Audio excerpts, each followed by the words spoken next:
So you might have heard that only 15% of people are self-aware. This comes from Tasha Eurich, an American psychologist, and you might be hoping that I'll dispel it, and we'll talk about it. The idea that only a small percentage of people will reach self-awareness actually dates back to the 1940s with Lawrence Kohlberg's work in the development of morality, and he was a developmental psychologist. He outlined the way that children develop morality from a young age, starting with punishment and reward. So you shouldn't do something because you might be punished, and you should do something else because you might be rewarded.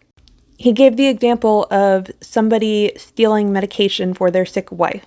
So in the first stages, people might say that he shouldn't have done that because it's against the law. That's what children say. And then the next stage, they might say that their wife was a nice person, therefore they should do it. So they're considering who that person is and whether or not they're deserving of help. This is, by the way, a very immature view of the world. In the third and fourth stages in which you develop morality, they might think about who that person is and how he feels about his wife.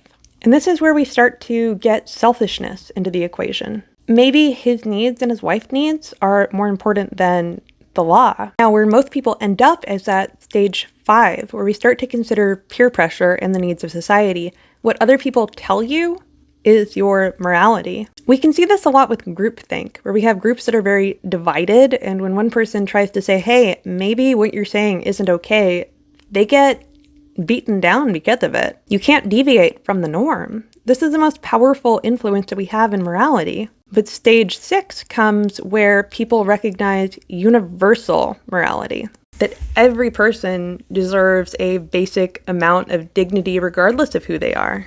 And you'll see people go against that a lot when you talk about torture. Should a governmental body ever say that torture is okay depending on how bad that person is? If you can think of a certain group that you think torture is okay for, you never reach stage 6. These ideas of what percentage of people are self-aware are very controversial, in part because they're designating a certain degree of morality or value on a person. A lot of people find that upsetting. All I can say is that the next time that you feel that you have an absolute hard line, just take a moment to think and imagine why you think that, and if there's any arguments on the other side.